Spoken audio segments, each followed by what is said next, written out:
Hi అండి, నమస్తే. నేను మీ Radhika. Welcome to Radhika's kitchen and ideas. ఈరోజు మన ఛానల్లో different snack and breakfast recipe అనమాట. చాలా చాలా బాగుంటుంది, అలాగే ఎవరికైనా చాలా బాగా నచ్చేస్తుంది అనమాట. అయితే ఇక ఆలస్యం చేయకుండా దీనిని ఎలా ప్రిపేర్ చేసుకోవాలో ప్రాసెస్లోకి వెళ్దామా. ముందుగా ఒక మిక్సింగ్ బౌల్ తీసుకొని అందులో 1 కప్పు మైదా పిండి వేసుకోండి. మీరు కావాలంటే గోధుమ పిండి కూడా తీసుకోవచ్చు. అలాగే వాముని ఇలా నలుపుకొని వేసుకున్నాక రుచికి సరిపడా ఉప్పును వేసుకోవాలి. అలాగే 2 టేబుల్ స్పూన్ల ఆయిల్ వేసుకొని ఇదంతా ఒకసారి కలుపుకోండి. ఇలా కలుపుకున్న తర్వాత ఇందులో కొంచెం కొంచెం వాటర్ని వేసుకుంటూ కొంచెం పిండిని గట్టిగానే కలుపుకోవాలి, మరీ సాఫ్ట్గా కలుపుకోవద్దనమాట.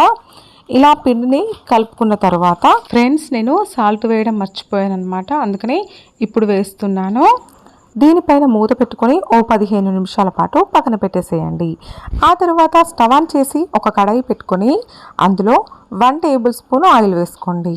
ఈ ఆయిల్ వేడెక్కిన తర్వాత ఇందులో కొంచెం జీలకర్రని, అలాగే పచ్చిమిర్చిని, అలాగే ఉల్లిపాయ ముక్కల్ని కూడా వేసుకొని ఇవన్నీ 1 నిమిషం పాటు వేయించుకోండి. క్యాబేజీని ఇలా చిన్నగా కట్ చేసుకొని వేసుకోండి.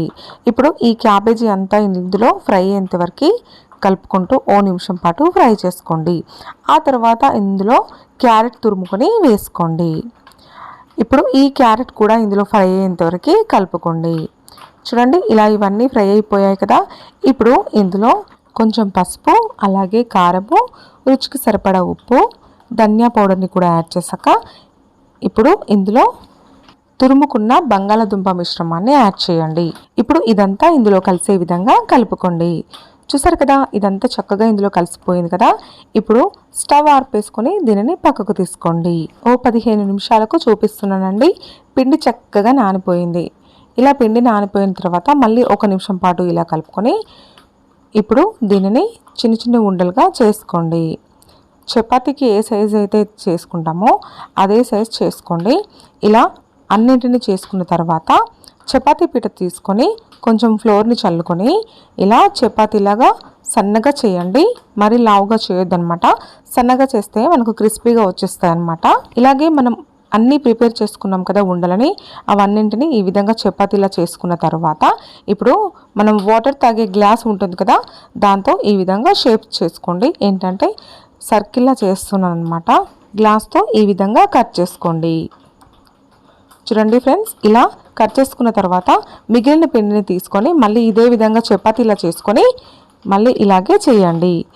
అలాగే ఇప్పుడు మనం ప్రిపేర్ చేసుకున్న స్టఫింగ్ చల్లారిపోయి ఉంటుంది కదా, దాన్ని 1 స్పూన్ తీసుకొని ఇలా పెట్టేసేయండి. పెట్టేసి ఇంకో చిన్ని పూరిని తీసి దీనిపైన పెట్టేసి ఇలా ప్రెస్ చేసుకోండి సైడ్లకంతా. స్టఫింగ్ అనేది బయటకు రాకుండా ఇలా చేశాక చాక్ తీసుకొని ఇలా చుట్టూ కట్ చేసుకోవాలన్నమాట. కింద కొంచెం పొడి పిండిని చల్లుకుంటే మనకు ఇది అతుక్కోకుండా ఉంటుంది కింద. ఇప్పుడు చాక్తో ఈ విధంగా కట్ చేసుకున్న తర్వాత ఇప్పుడు ఫ్లవర్ షేప్లో ఈ విధంగా వేళ్ళతో ఈ విధంగా చేస్తే సరిపోతుంది.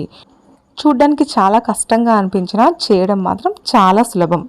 చూసారు కదా, ఇలాగే అన్నింటినీ ప్రిపేర్ చేసుకున్న తర్వాత డీప్ ఫ్రైకి సరిపడా ఆయిల్ పెట్టేసి ఆయిల్ వేడెక్కిన తర్వాత ఇప్పుడు మనం ప్రిపేర్ చేసుకున్న ఫ్లవర్స్ని ఒక్కొక్కటిగా ఇందులో యాడ్ చేయండి. ఇవి చక్కటి గోల్డెన్ బ్రౌన్ కలర్లోకి వచ్చేంత వరకు మనం వీటిని మంటని మీడియం ఫ్లేమ్లో పెట్టుకొని ఫ్రై చేసుకోవాలండి. మీరు హై ఫ్లేమ్లో పెట్టేస్తే ఇది లోపల వరకు వేగకుండా ఉంటుందన్నమాట.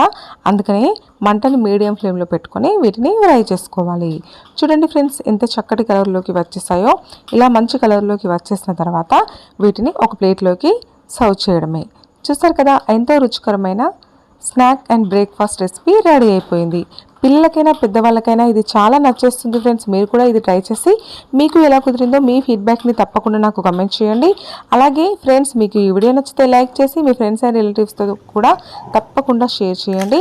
అలాగే ఫ్రెండ్స్, మీరు ఇంతవరకు నా ఛానల్ని సబ్స్క్రైబ్ చేసుకున్నట్లయితే సబ్స్క్రైబ్ చేసుకొని పక్కనే ఉన్న బెల్ సింబల్ని యాక్టివేట్ చేస్తే నేను చేసే ప్రతి రెసిపీ మీకు నోటిఫికేషన్ ద్వారా వచ్చేస్తుంది. Thank you for watching. Bye friends.